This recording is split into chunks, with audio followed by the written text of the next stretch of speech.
전체를 중심으로 사방의 감각기관인 귀와 입, 그리고 눈에 해당하는 문 3개를 두고 있다. 신명사도에 보시면 아시겠습니다만은 이 안쪽이 바로 사람의 마음에 해당이 되고, 그 다음에 나라로 치면 임금에 해당이 되고, 그 다음에 사람의 그 신체 기관 중에서 입하고 눈하고 귀가 가장 중요한 기관인데, 앞쪽에 있는 것이 입에 해당이 됩니다. 구관에 해당이 되고, 그 다음에 양쪽으로 그 문이 나 있는데, 이 문이 바로 눈과 귀에 해당이 되는, 눈과 귀에 해당이 되는 그런 그 형상을 하고 있습니다. 그래서 이 건물은 신명사도에서와 마찬가지로 사람이 자기 마음을 잡고 신체의 중요한 세 기관인 입과 귀와 눈을 잘 단속함으로써 자기 안을 깨끗하게 정화시키고, 또 다른 외부 사물을 접할 적에도 흔들리지 않고 이익을 추구하거나 이런 쪽으로 흔들리지 않고 의로운 쪽으로 따라나가는 그런 신명사도의 정신을 후세 학자들이 실천하고 그걸 따르려는 모습들을 보여주고 있다고 생각을 합니다.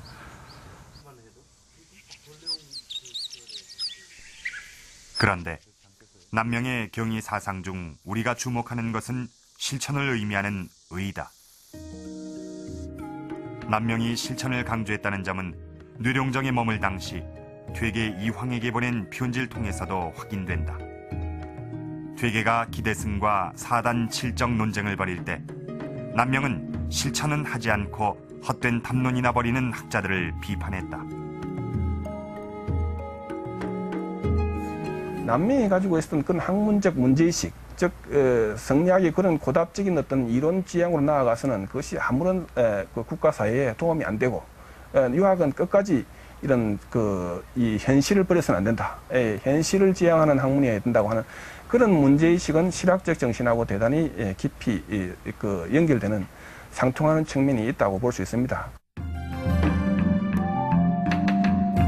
실천 위주의 학문을 강조했던 남명이 수차례에 걸친 벼슬제수를 번번이 거절하며 현실 정치에 참여를 마다한 이유는 무엇일까? 남명이 현실 정치에 나아가지 않은 데는 사화의 영향이 컸다. 갑자사화로 외가 쪽 친척을 잃었고, 김효사화 때는 부친과 숙부가 벼슬을 잃고 낙향하는 모습을 봤고, 또한 을사사화로 친분이 두텁던 많은 친구들을 잃었다. 부관 참시를 하도록 하라. 뜻있는 선비들을 죽음으로 내몬 사화라는 폭압적 정치 현실에 남명은 씻을 수 없는 상처를 입었다. 을사사화 때 성우라든가 이림 등 많은 그 친구들이 죽게 되는데, 이 친구들을 생각하면서 이 달이 뜬 밤이 되면은 남명은 그 달밤을 노래를 슬피 부르다가 다시 눈물을 흘렸다고 하는 이러한 기록도 많이 보입니다. 그러한 시대에, 그리고 선비들이 나가도 전혀 소용이 없는 그러한 시대에 남명은 과감하게 출사하지 아니하고 퇴처의 길을 걸었습니다. 그것은 나가 보았자 이용만 될 뿐 자기의 뜻은 조금도 반영되지 않는 그러한 시대였다. 그렇게 판단했다는 것이죠. 남명이 반성 현감직을 거절하며 임금에게 올린 사직서다. 여기서 남명은 외척 정치를 주도하고 있던 문정왕후를 과부로, 그런 할머니에게 좌지우지되던 명종을 고아로 표현해 일대 파문을 일으킨다. 기틀이 무너진 정치 현실을 비판한 것이다.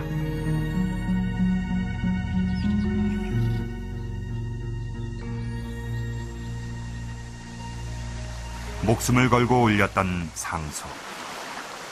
남명의 12번째 지리산 유람은 을묘사직서로 조야를 한바탕 흔들어 놓은 뒤에 이루어졌다. 임금을 고아로 표현한 데 분개해 남명을 불경죄로 다스려야 한다는 명종과 위엄을 무릅쓰고 직언을 했으니 오히려 남명의 생각을 존중해야 한다는 사관과 대신들의 논쟁이 한창일 때였다.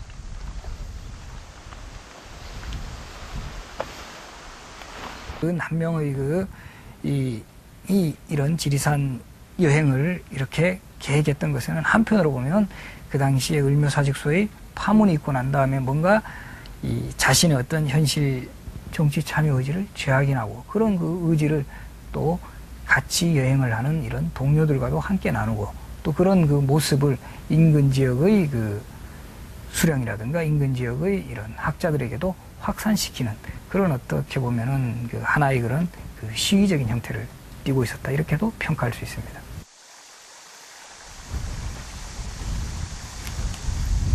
남명의 12번째 유람에는 또 하나의 목적이 있었는데 바로 노년을 보낼 장소를 물색하는 일이었다. 이때 남명의 나이는 막 60에 접어들고 있었다. 남명은 지리산에 은둔하며 자신의 남은 인생을 정리하고 싶었던 것이다.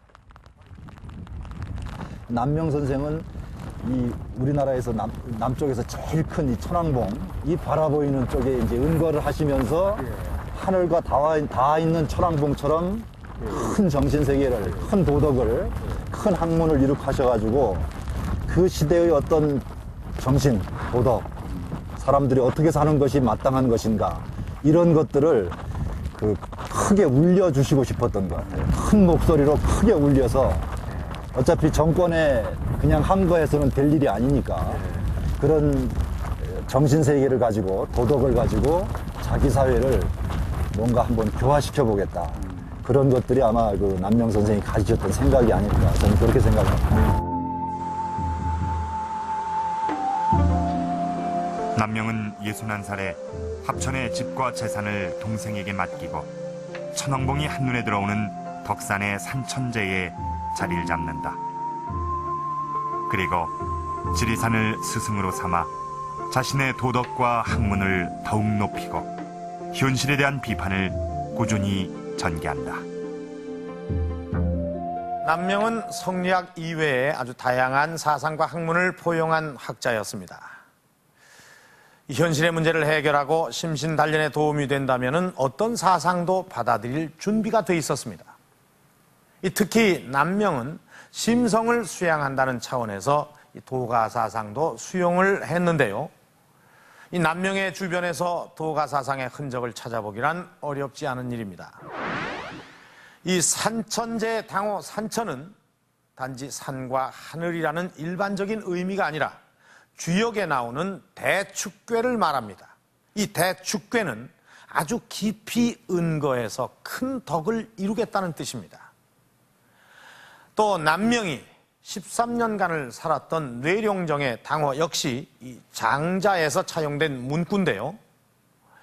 연못처럼 묵묵히 고여 있다가 그 속에서 덕이 우러나오면 우레와 같은 소리를 내고 용처럼 일어난다는 의미입니다. 이 조선시대의 산수 유람은 이 도가 사상의 영향을 받아서 이루어졌습니다. 특히 이 지리산을 찾은 선비들의 경우는 천왕봉과 함께 반드시 청학동을 찾아 나섰습니다. 청학동은 지리산 어딘가에 숨어 있다는 우리 민족의 유토피아 중에 하나인데 이 도가의 신선사상과 관련이 있습니다. 자, 지금 보시는 이것은 청학동이 어딘지를 알려주는 비결입니다. 누가 언제 어떻게 기록한 것인지 알 수는 없지만 청학동이 갖춰야 할 조건을 아주 비교적 소상하게 그려놓고 있습니다. 이 비결에 보면은 청학동은 지리산 남쪽 어딘가에 숨어 있는데 그곳에는 외성문이 있고